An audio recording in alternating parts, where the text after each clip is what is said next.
Recap. Last September, Cindy's company went under. She took this hard because she loved her workplace, loved her colleagues, and loved her boss.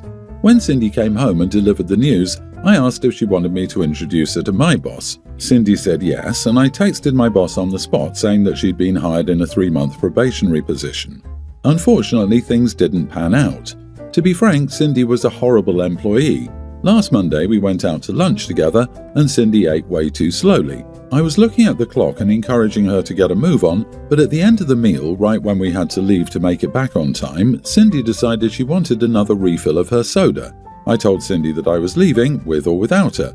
Cindy played chicken with me here, thinking that if she refused to move, I'd have no choice but to wait.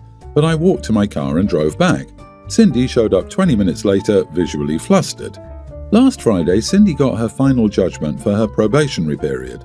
Due to poor punctuality and general lack of direction, my company decided not to hire her for a full-time position. Cindy blames me. She says I made her late and that I ruined everything. Update: am I the idiot for ditching my girlfriend at a restaurant, which contributed to her failing her probationary period?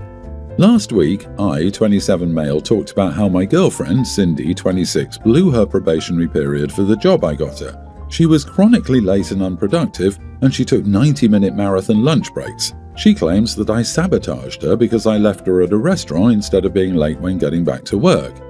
Anyway, Cindy decided she was going to take some time off of work for her mental health. Knowing she had no savings, I asked how she would contribute to rent, groceries, and utilities, but Cindy said that wasn't my concern. I decided to be upfront and flat out tell her not to expect me to financially support her. She called me a low provider, whatever that means. It's also not right because I'm more of a no provider. I'm not into arrangements where I financially support a woman for companionship. At this point, I knew that our relationship was over, but I decided to stay in the apartment we rented for the next 2 months, as we paid our rent in full until the end of May, and then leave. Then Cindy began taking steps to actively sabotage me at work. For example, I couldn't find my shoes when I was getting ready for work last Friday. After letting me look for them for 15 minutes, Cindy finally said she'd washed them. Cindy has never washed anything besides a plate or her own laundry, but on Friday morning she abruptly decided to wash my shoes. Right, they were soaking wet.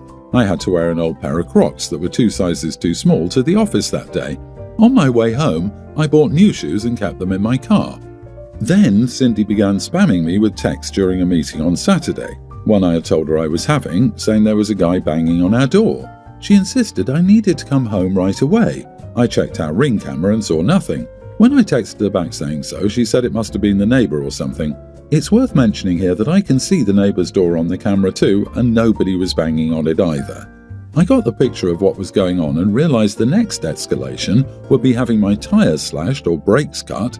After work that day, I returned to our apartment, gathered my belongings and left. Cindy naturally went off the rails, but I got out safely.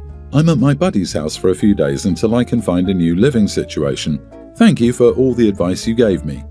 Wow, she really ramped things up quickly, didn't she? Yeah, I agree with letting your boss know she might try something to make you look bad. Ordinarily, I would never discuss my personal problems at my job. Still, since she feels resentful to both the company for not hiring her and you for not wanting to support her while she takes a mental health break, she may do something to try to get you fired. I half expect you to come back with an update in the next couple of weeks where she's claiming she's pregnant with your child. Please be cautious. My guess is that with all the scrolling she did on her phone under her desk instead of actually working, she stumbled upon Tradwife TikTok. And she was banking on a free ride despite her sounding like she does none of the housework the tradwife trend implies, thinking she can just get a free ride.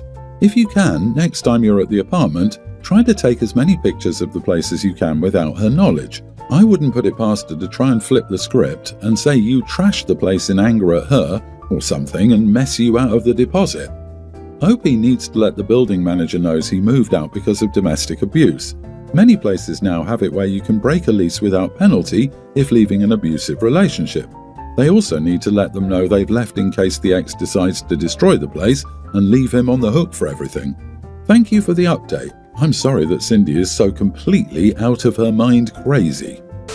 I, 28 female, previously had a 4-year relationship with my best friend's brother, 30, but we ended things 2 years ago on less than favourable terms.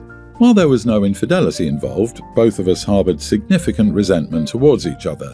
Despite the breakup, I maintained a strong connection with his family. In fact, I'm closer to them than he ever was. His parents view me as part of their family and include me in holiday gatherings and family events. Additionally, since my best friend and I have been nearly inseparable since childhood, I saw no reason to sever ties with his family after our split. Recently, my best friend learned, through an acquaintance rather than directly from her brother, that he's gotten married and welcomed newborn twins. This news shocked us all, including his family, who were unaware that he was even in a relationship. When questioned about this revelation, my ex expressed that he saw no need to inform anyone within his family because, as he put it, why would I tell my ex and her family anything about my kids? He believes that since I remain close to his family, they align with me rather than him. Moreover, during one confrontation with my best friend, he told my best friend that he feels sorry for her future kids because she'll just throw them away for their first ex, implying she should be concerned for her future children because she might disregard them, just like their parents did to him, due to her continued friendship with me. My best friend is devastated. Her parents are very upset, and now everybody looks at me like I'm the cause for them not knowing. They haven't pushed me out, but all this is very difficult for my best friend. She says she doesn't blame me, but is convinced that had I been out of the picture, her brother would have opened up and stopped hiding his family. I don't think I did anything wrong. I didn't pressure his parents to stay close to me. I didn't tell him to cut off his own family. But I can still see why my best friend is feeling so stuck. So, am I the idiot? You are the idiot, come on. You knew what you were doing. You don't share relationship issues with family. It's one thing to remain friends with his sister, it's another to show up to all their holidays when you know he'll avoid going if you're there. I think you'd be pretty naive to not be aware of what was happening, and I'm guessing a part of you enjoyed it. Don't act all shocked now. Ultimately, the blame is on his family that let it all happen, but you're not innocent. Agreed, you are the idiot.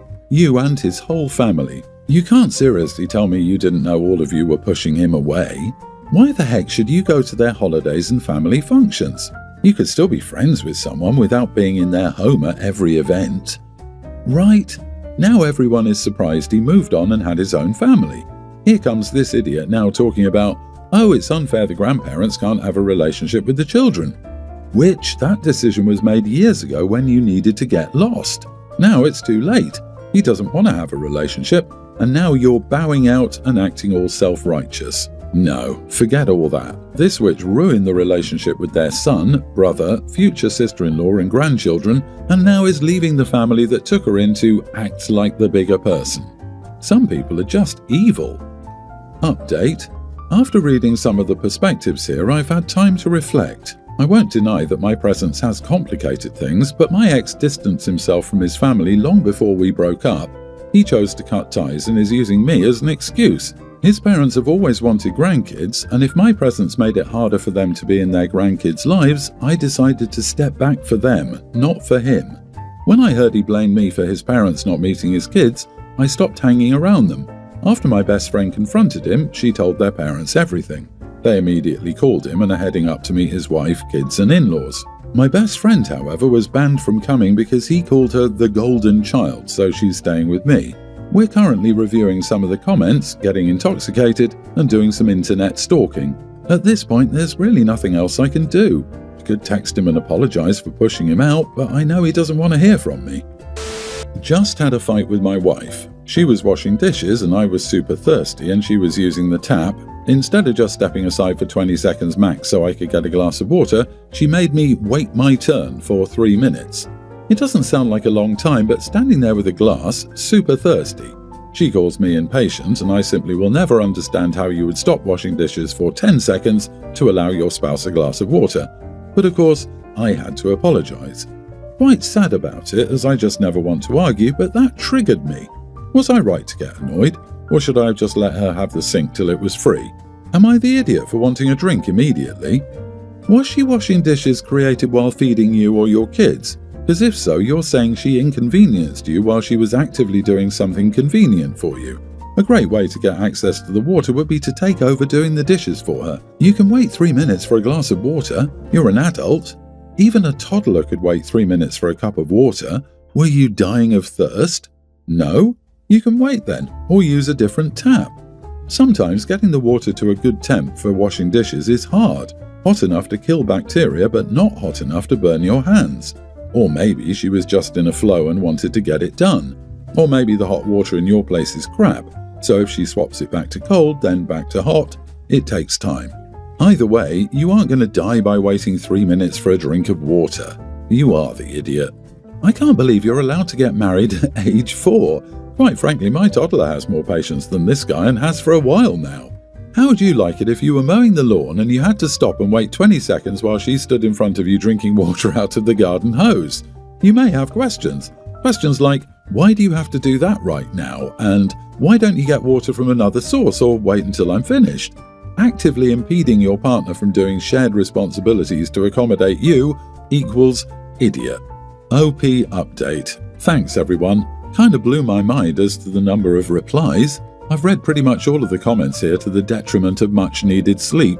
In summary, I should not have been so selfish, entitled, and effectively expected my wife to stop what she was doing to enable me to do what I wanted for myself. I've learned that lesson.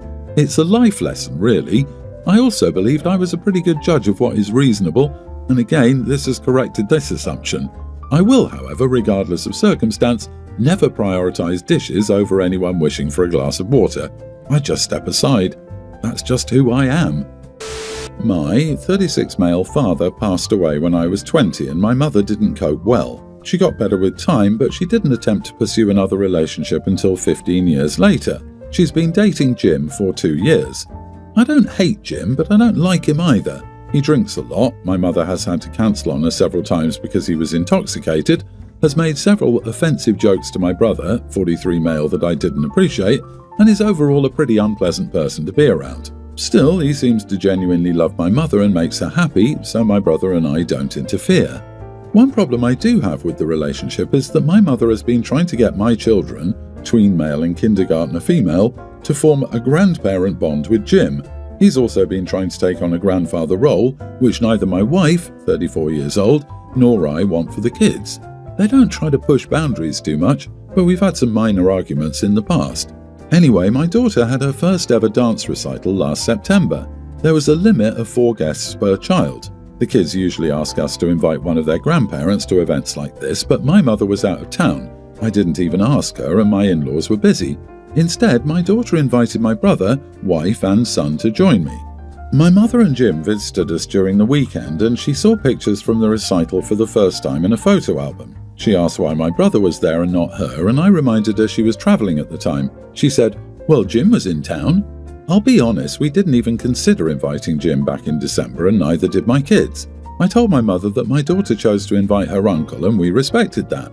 Then Jim turned to my daughter and told her she could invite him next time Grandma wasn't around. My wife chimed in and said she could invite whoever she wanted.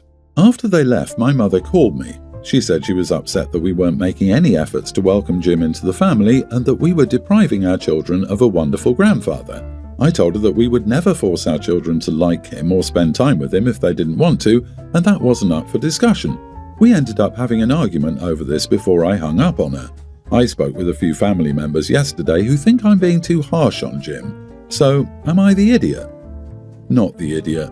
This was your daughter's dance recital, and she decided who she wanted to invite. You showed excellent parenting here, allowing her to make mature decisions and backing her decisions. You showed her that not only is she capable of making mature decisions, but you also have her back. This was a situation that had absolutely nothing to do with your mother or Jim. Their immaturity inserted themselves into your daughter's decision in a childish attempt to manipulate her into regretting her decision and making her feel like the bad guy. He's not their grandfather, though. He's your mother's boyfriend. She's not entitled to make their relationship fit a title she thinks it deserves. Also, if the man is so irresponsible that he prioritizes drinking to the point where plans made in advance have to be cancelled, then why on earth would anyone think sane and safe parents would encourage a relationship with him? If I were you, I'd tell your mother exactly that.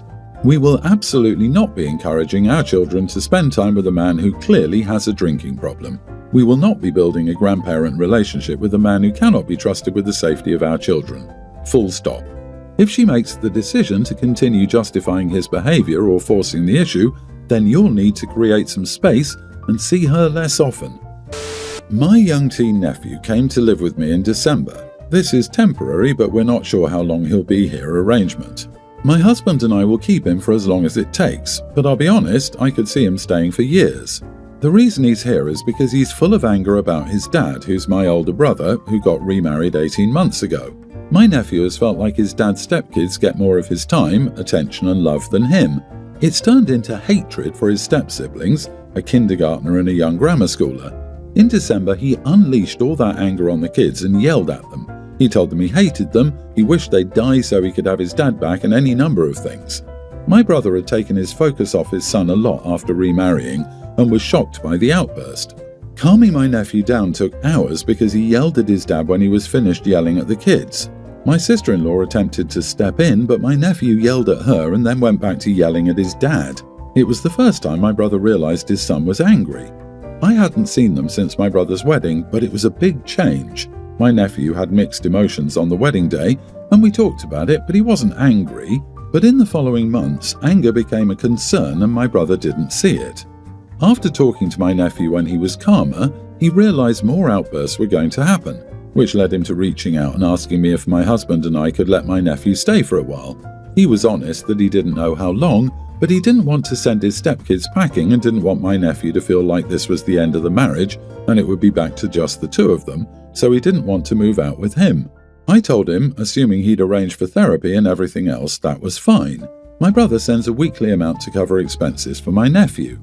My brother set up a therapist for him where I live. We're a couple of hours from each other, and my nephew is doing school virtually right now. My brother drives out to see him once a week and joins him for therapy some weeks, but he's not happy with what the therapist is saying. He confronted me on it and was trying to blame me for the choice of therapist and because therapy wasn't a quick fix. He told me what good is it doing if he's here and with a therapist and we're not helping. He asked what sort of therapist I was bringing him to. Those were the kinds of comments. I reminded him he chose the therapist and I was helping him, so he needed to stop blaming me. My brother told me there wasn't another option, as much as others might disagree, which makes me think the therapist suggested something he disagreed with. But my brother left angry, and he called me a couple of days later and told me I don't need to turn on him, and when does he have a heck of a clue what to do? And he's still coming to terms with the fact his son hates him and hates innocent kids who did nothing wrong. Am I the idiot? Not the idiot. A zillion bucks says that brother was hoping that the therapist would just tell the kid to basically suck it up and deal, and that would be that. Instead, crap probably got real, and rather than accepting responsibility for his part in things, it's easier to blame everyone else. That poor kid. Your brother is a massive idiot who is abandoning his child for the sake of a new wife and stepfamily. LOL. When a neglectful parent says they don't like what the therapist is saying, that always translates to, they aren't excusing my crappy actions and are pointing out I'm a bad parent. Not the idiot, OP. Thank you for being there for your nephew. God knows that poor kid needs someone in his corner. Also, good on you for not coddling your brother. You nailed it. He expects therapy to fix his kid, so the kid can be a good kid and integrate into the happy blended family. Crap doesn't work that way. Kids don't work that way.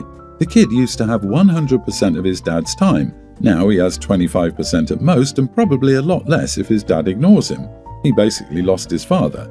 Of course he's angry. Until he realizes he messed up, he's never going to have a good relationship with his kid. I'm calling it now. Opie's going to raise the kid to adulthood. Brother will constantly talk about how he'd love to have his son back, but won't do anything to make that happen.